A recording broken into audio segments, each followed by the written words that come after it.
नमस्कार, स्वागत है आपका। मैं हूं आपके साथ राधिका चौधरी और आप देख रहे हैं देश की बेटी। बेटियां देश भर में अपना नाम कर रही हैं और अपने नाम से दुनिया भर में परचम लहरा रही हैं। लेकिन यकीनन यूं ही बेटियों का नाम नहीं होता, उसके पीछे संघर्ष की कहानी जुड़ी होती है। हमारी बेटियां नहीं जाने कितनी कठिनाइयों से आगे बढ़ती हैं, लेकिन लोग सिर्फ उतना ही जानते हैं जितना हमारी बेटियां सामने दिखाती हैं।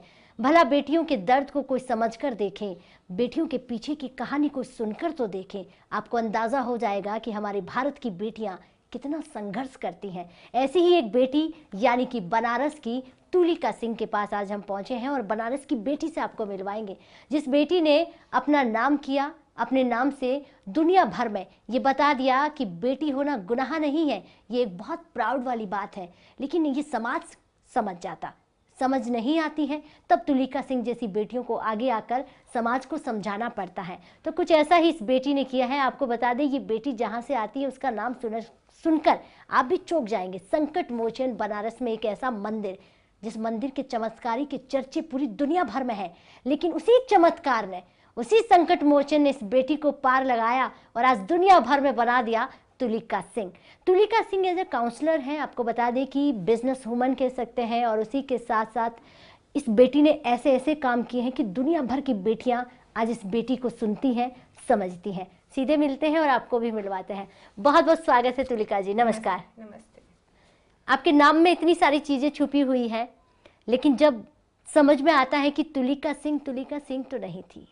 आज जो इतनी मुस्कुरा रही है, जितना वो दुनिया भर को समझा रही है, उसके पीछे भी बहुत बड़ी कहानी रही है।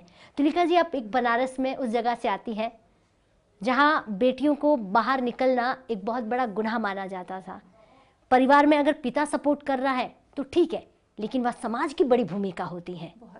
अगर समाज कह रहा है तो कहीं ना कहीं पिता भी सोचने पर मजबूर हो जाता है। ये सच है? तो कैसे यहाँ तक पहुंची आप?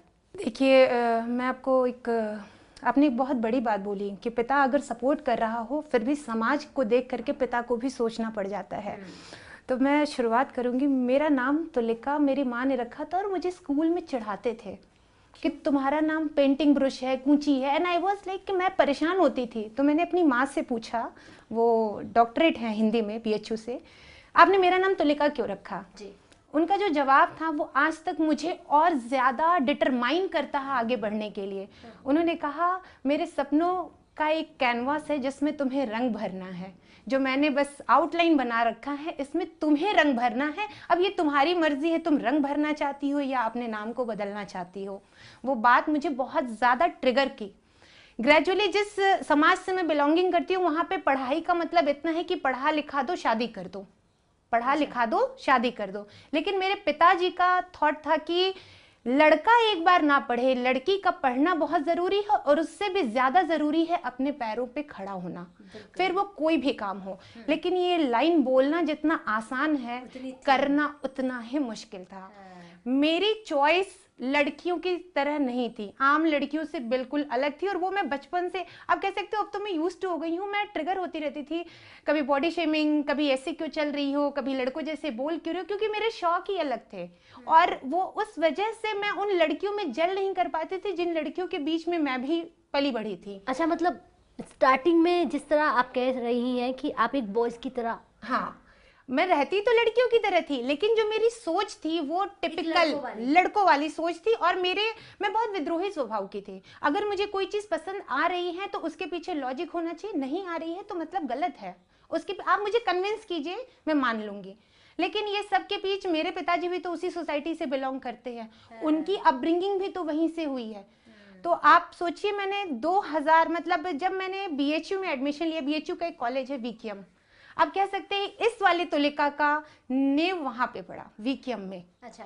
वो जो इससे पहले की तुलिका थी वो बहुत डरी सहमी सी रहती थी, वो बोलती नहीं थी, वो आंख उठा के देखती नहीं थी, वो हर समय इस डर से जूझ रही होती थी कि वो रोड पे चल रही है तो पीछे कोई पीछा कर रहा होगा, मैं किसी से बात कर लूंगी तो मेरे पापा से शिकायत कर देंगे, मेरी पढ़ाई रुक जाएगी, मेरी आज़ादी छिन जाएगी। और मेरे लिए आज़ादी दुनिया के किसी भी गहने से बहुत ज़्यादा प्रिय है अभी भी।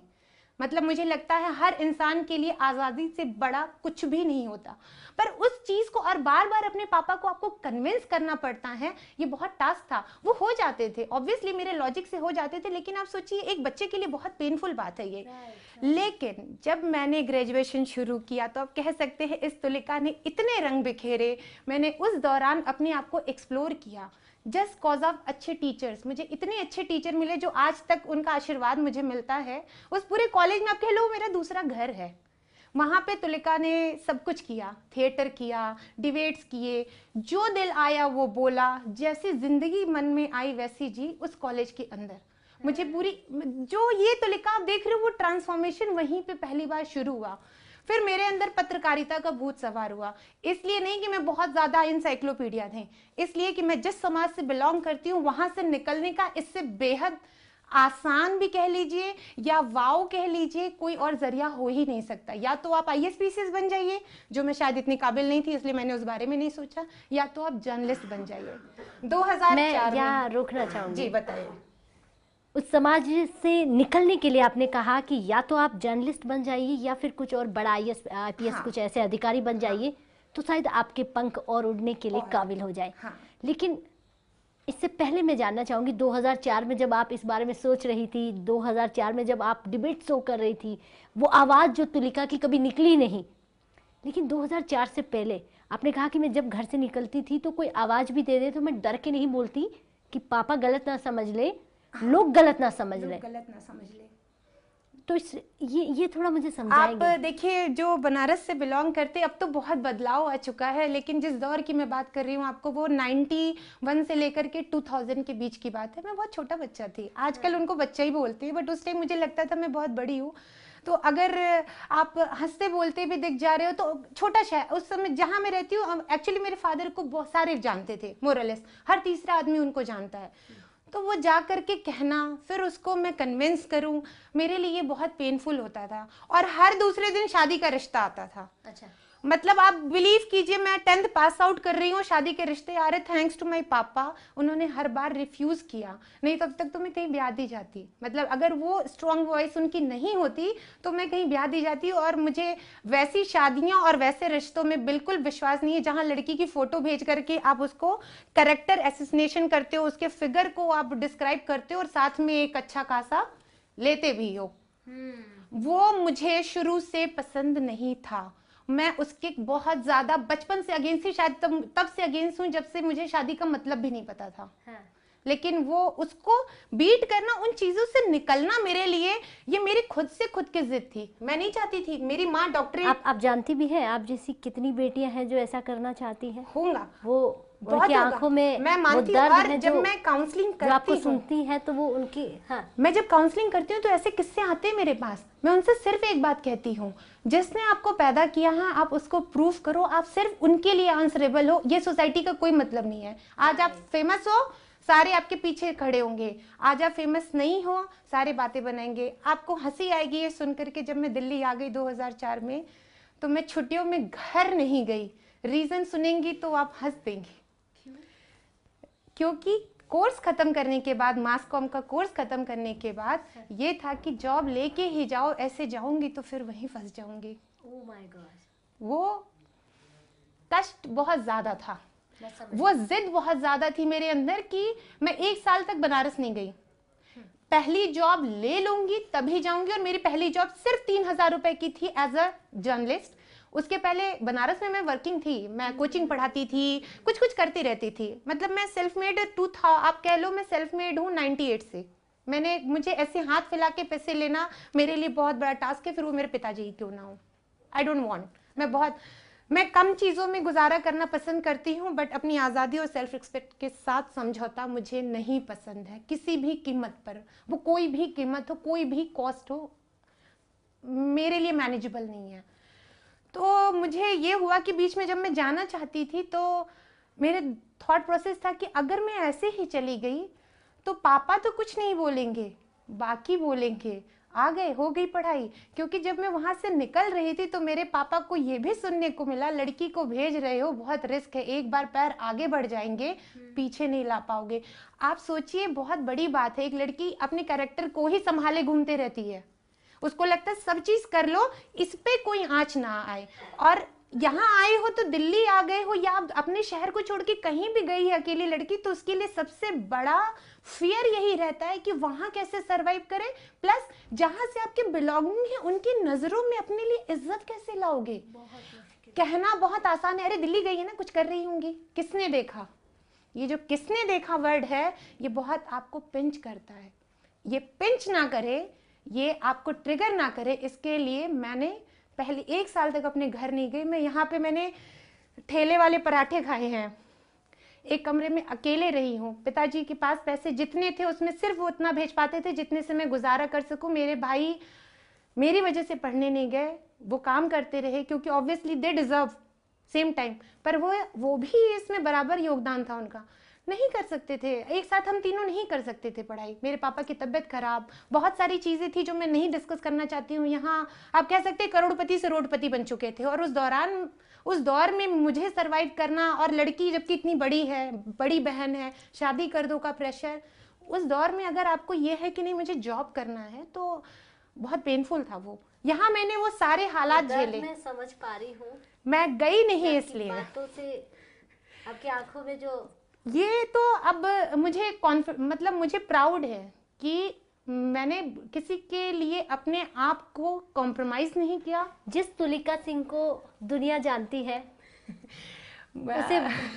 इसे नहीं जानते हैं। आपने मुझे रुला दिया। हम नहीं चाहते थे, लेकिन यकीनन जब रियलिटी में कोई किसी बेटी को जाने तो उसकी जिंदगी में बहुत दर्द होते हैं। मैं मानती हूँ ये सिर्फ मेरी कहानी नहीं है, मैं मानती हूँ हर दूसरी लड़की को प्रूफ करना पड़ता है। यही तो आज मैं यही जानना चाहती हूँ कि हमारी बेटियों को हर दूसरे दिन प्रूफ क्यों करना पड़ता है। बस घर वालों की नजर में उठना है, समाज की नजर में उठना है, और कुछ करके भी दिखाना है। अरे तो वो अपना बचपन कब जिएगी, वो कब कहाँ जिद करेगी। देखिए जो जी रहे हैं वो उन्हीं सराउंडिंग में हमेशा क्रिटिसाइज होते रहते हैं। फ्रेंकली स्पीकिंग ऐसा नहीं है लोग जी नहीं रहे। जो पेरेंट्स अपने बच्चे के लिए बहुत ज़्यादा हाईली पैम्पर्ड हैं, उसके कुछ प्रोज एंड कॉन्स आपको इन फ्यूचर देखने को मिलते हैं। But now I am parent, मेरा 10 साल का बेटा है, शायद बेटी भी होती तो भी मेरी यही सोच होती कि आप अपने बच्चे के साथ हर वक्त खड़े तो रहिए, लेकिन उसको हर ऑब्स्टिकल से लड़ने की क्षमता दीजिए, और इतना बिलीव दीजिए कि कल के दिन अगर मैं बाहर कुछ गलत करके आऊं तो सबसे पहले ये कुवत रखूं कि माँ बाप को कन्विंस नहीं करना, बताओ कि मैं ये गलती करके आया हूं, अब बताओ मैं क्या करूं, हो गई गलती अब तो।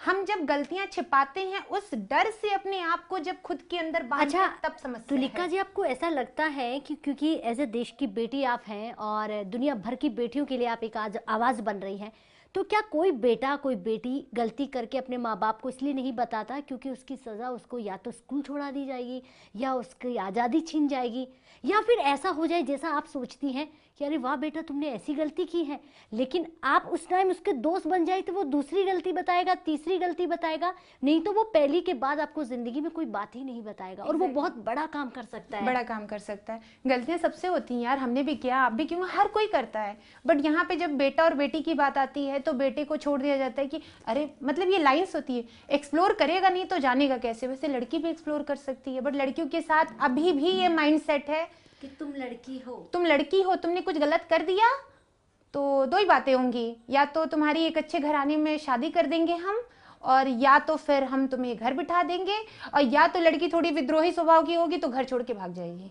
ये 3 ही रीजंस हो सकते हैं, चौथा बहुत रेयर होता, और अभी वो थोड़ा अच्छा है। अब मैं उसको रेयर नहीं कहूंगी, करेक्ट करती हूँ, क्योंकि पेरेंट्स हमारी जनरेशन के हैं। Now they understand their kids की बच्चे को डील कैसे करना है, बच्चे के अंदर बिलीव कैसे पैदा करना है कि हम तुम्हारे माँ बाप भी हैं और दोस्त भी हैं, तुम्हें जो प्रॉब्लम हो पहले आके हमसे कहो, क्योंकि बाहर हर दूसरा आदमी कभी लगता है कि हम बच्चों को सुधारने की क्लासेस लगाते हैं, बच्चों को समझाने की कि आपको लाइफ में क्या करना है, मुझे लगता है पेरेंट्स के लिए होनी चाहिए। एग्जैक्टली आपको अपने बच्चों के साथ कैसे रहना है ये सीखिए। मैं आपको एक वाक्य बता रही हूँ, सिर्फ बच्चों की बात करी है आपने, तो मेरे बेटे ने एक दिन स्कूल से आकर के बोला, मैं और मेरी फ्रेंड एक साथ बदमाशी कर रहे थे, टीचर क्लास में आई तो उसको तो कुछ नहीं बोला, मुझे बाहर खड़ा कर दिया। अच्छा, तो ऐसा क्यों मम्मा, जब गलती हम दोनों ने की थी तो हम दोनों को सजा मिलनी चाहिए थी, ऐसा क्यों? अब मैं अपने बेटे को तो नहीं बता, समझाने बैठूंगी तो दिन निकल जाएगा कि बेटी उत्थान की जरूरत क्यों पड़ी है, या आजकल बेटियों को इतना प्रिविलेज क्यों दिया जा रहा। एक्चुअली प्रिविलेज की जरूरत, मैं शायद मेरे जैसे कुछ लोग होंगे जो बिलीव करते हैं हमें आरक्षण नहीं चाहिए, हमें प्रिविलेज नहीं चाहिए, हमें उस सेम लाइन में खड़े होकर के अपनी काबिलियत बताने का मौका चाहिए, आजादी चाहिए, और हमें उसी सेम लाइन में बात करने का तरीका चाहिए। मुझे अलग लाइन की जरूरत नहीं है। और ये परसेप्शन ब्रेक करने की जरूरत है, हर पेरेंट्स को ब्रेक करने की जरूरत है कि लड़का है तो वो रो नहीं सकता, क्यों भाई, उसके अंदर भी इमोशन है, भगवान ने उसको भी इमोशन दिए हैं। और लड़की अगर सीईओ बन गई है तो ऑब्वियसली उसने इस लाइन की बजाय इस लाइन का इस्तेमाल किया होगा, तभी बन गई है। ये जो परसेप्शन है कि लड़की काबिलियत से पहुंची है नहीं पहुंची है, आप बिलीव नहीं करते। बहुत बड़ी बात कही है, बहुत बड़ी। आजकल लोगों का एक नजरिया बन गया है कि नहीं, लड़की ने कुछ तो किया है तभी वो इस जगह पहुंची, ऑब्वियसली तभी सक्सेस। अच्छा, मैं नहीं कह रही हूँ, कुछ परसेंट हो भी सकता है, पर उसकी वजह से आप जेनरिक नहीं हो सकते। द सेम थिंग, एक लड़के ने रेप किया है तो आप ट्विटर से लेके सोशल मीडिया पे हैशटैग चल जाता है लड़कों के खिलाफ। भाई मेरे बच्चे का क्या दोष है, या उस 14 साल के बच्चे का क्या दोष है जिसने कुछ नहीं किया है। बट एज अ लड़की हमारा एक परसेप्शन बन जाता है, लड़का है पक्का ऐसा ही होगा, हम जनरलाइज कर देते हैं। एक गलती किसी ने भी की हो, हम पूरी कम्युनिटी को जनरलाइज कर देते हैं बजाय 1 to 1 बात करने के। हम बातों बातों में बहुत अलग ट्रिक पे चले गए हैं, और मुझे लगता है कि सुनने वालों को भी बड़ा अच्छा लगा होगा कि रियलिटी में यही सच्चाई है जिसे आपको समझना होगा। तुलिका जी, ये तमाम बातों से ये समझ में आता है कि हर घर में आप जैसी एक बेटी होनी चाहिए जो अपनी आवाज़ बने, लेकिन साथ ही साथ तमाम बेटियों की आवाज़ बनकर गूंजे, और उन बेटियों को सिखाएं कि आपको दूसरी लाइन में खड़ा होने की ज़रूरत नहीं है। तो वहाँ से आप निकल जाती हैं। लेकिन उसके बाद मैं कहूँगी, क्योंकि इतनी इमोशनल से आपने बताया, आपके दर्द जो बाहर आए, तो इसका मतलब तुलिका सिंह आज जितना बोल पा रही हैं वो पहले नहीं बोल पाती थी।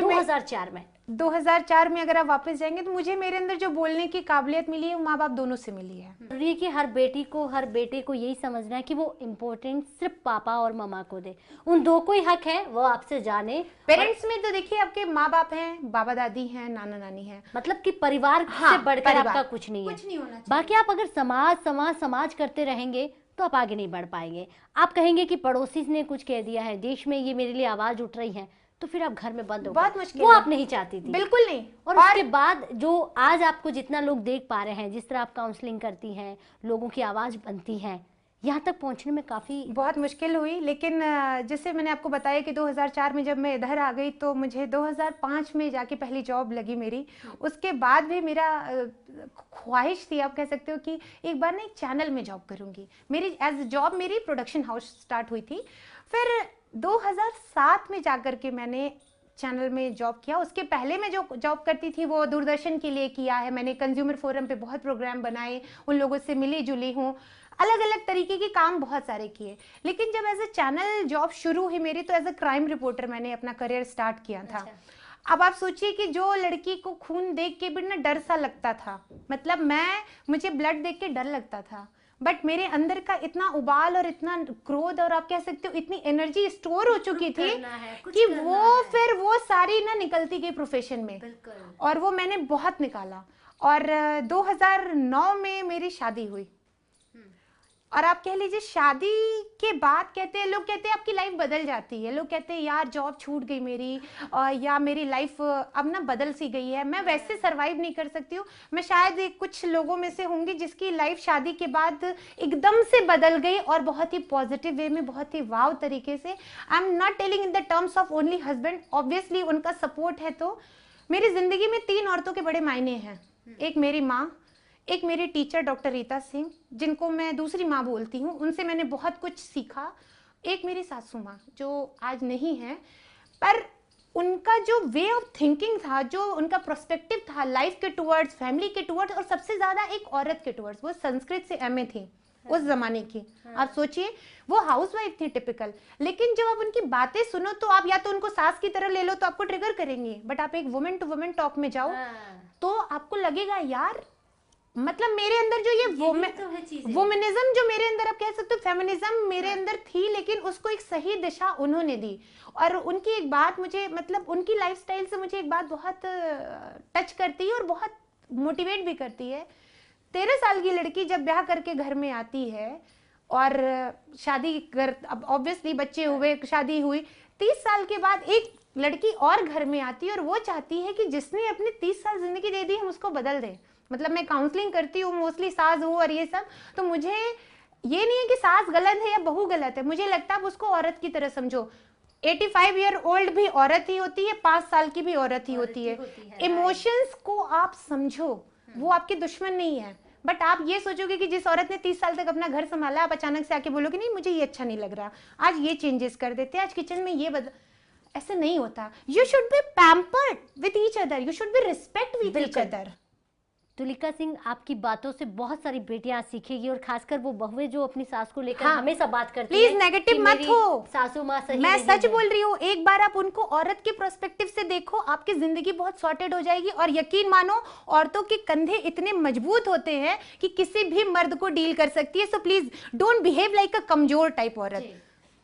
तुलिका जी, इतना लंबा सफर तय किया और एक छोटी सी गलियों से निकलने का, जो मैं कहूँगी एक छोटी सी सोच जिसको नेरो हम कह सकते हैं, एक ऐसे बैकग्राउंड से जहाँ बंद होना अंदर, वहाँ से आज लोगों की आवाज़ बनने तक का सफ़र आसान नहीं है। और जितनी आवाज़ आप उठाकर बोल रही हैं बेटियों के लिए, बेटों के लिए, जो गलत है वो गलत है, इसका मतलब आपने गलत देखा है। आपने वो फील किया है। जहाँ तुलिका सिंह नहीं बोल पाई वो या तो पेरेंट्स होंगे, जहाँ खुद मजबूर हुई होगी, लेकिन वो बाकी बच्चों के लिए बनना चाहती है कि आप अपने परिवार को समझाइए, उनकी आवाज़ उनके साथ अपनी खड़ी करिए और बनाइए, लेकिन उन्हें गलत मत समझिए। गलत मत समझिए। देखिए, मैं आज ऑन एयर फर्स्ट टाइम तो पहले मैं अपने बारे में ही बता रही हूँ, बट ऑन एयर पहली बार बोलूँगी मैं कि आप अगर अपने बच्चे को नहीं समझोगे तो, आजकल तो बहुत ज़्यादा हो गया है, लेकिन ऐसा नहीं है, उस ज़माने में चीज़ें होती नहीं थी, लेकिन बोलने की हिम्मत नहीं थी, इतने सारे वे ऑफ कम्युनिकेशन नहीं थे, अपनी बात निकालने का जरिया नहीं था। उस समय भी लोग सेक्सुअली असॉल्ट होते थे, उस समय भी आपके नियर एंड डियर वन आपको सेक्सुअली अब्यूज करते थे। फर्क इतना सा था कि उस समय एक बहुत बड़ा परसेप्शन था, बेटा जाने दो, इज्जत। मैं इस बात को बहुत स्ट्रांगली बोलती हूँ, बेटा जाने दो, लोग क्या कहेंगे इससे आगे बढ़िए। क्योंकि जब आपका बच्चा सेक्सुअली अब्यूज होता है, चाहे नजरों से हो, चाहे बातों से हो, चाहे फिजिकली हो, उसके ऊपर उसका असर लंबा रहता है, जो आप एज अ पेरेंट कभी भी फुलफिल नहीं कर सकते अगर आपने सेम टाइम पे एक्ट नहीं किया।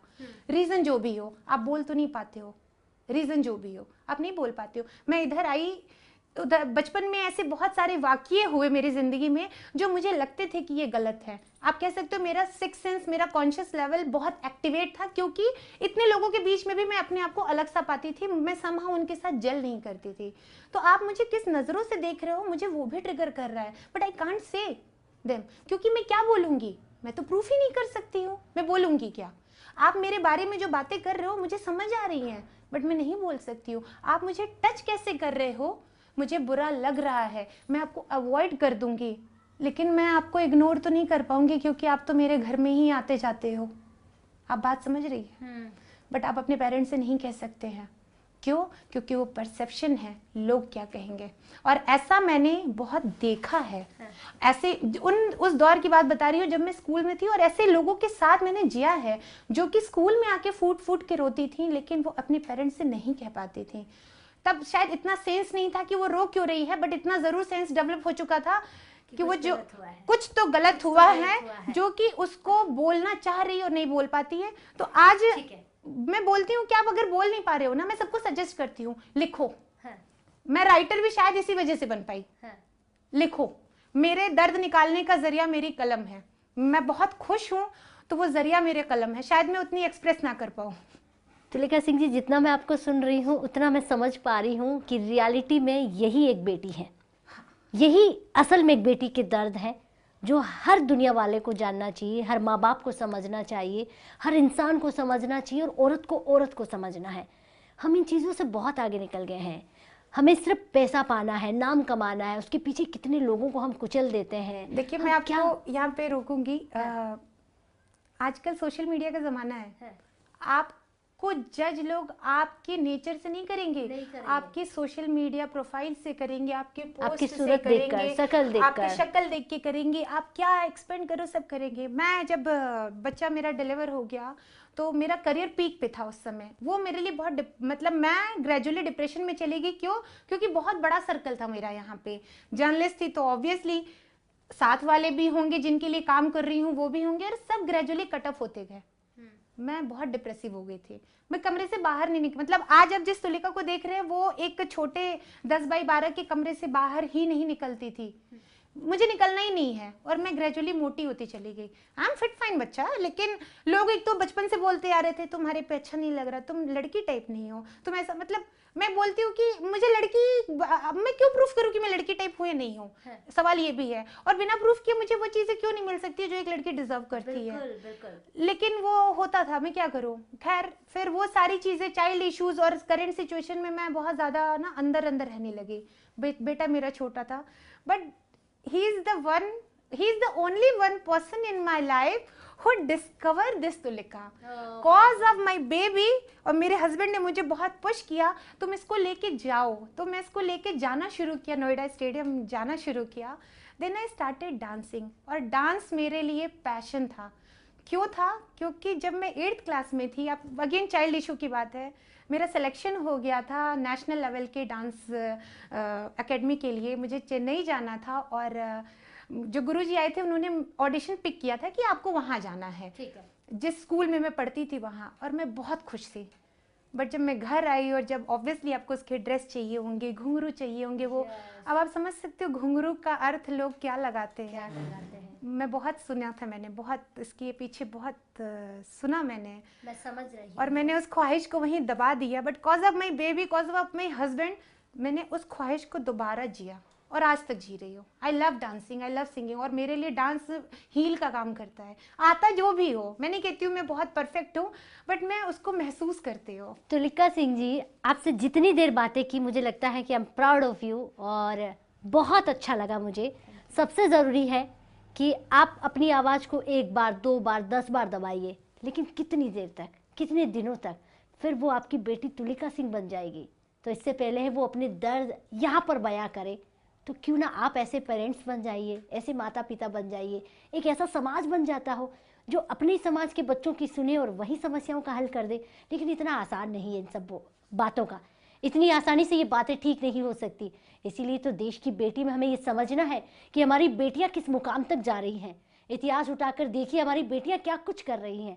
लेकिन समझना और सुनना बहुत बहुत ज़्यादा फ़र्क वाली बातें हैं, लेकिन इस पर गौर फरमाना बहुत ज़रूरी है। चलिए, आज देश की बेटी में हमारे साथ तुलिका सिंह थी, जिसने तमाम वो बातें, मुझे लगता है आज से पहले उन्होंने कभी अपनी ये बातें नहीं रखी। हमेशा फिट एंड फाइन और मैं कहूँगी बहुत अच्छी सी साड़ी में लोगों को बातें करती हुई नजर आ रही है। आपको ऐसा करना है, आपको वैसा करना है, लेकिन इसने कैसे किया वो कोई नहीं जानता था। तो आप भी बनिए देश की बेटी, और साथ ही साथ ये कहूँगी उन तमाम माता पिताओं से, अपनी बेटियों को आज़ाद कीजिए, अपनी बेटियों को कुछ बनाइए, और फिर देखिए आपका दिल, आपका सीना कितना चौड़ा हो जाएगा। नमस्कार।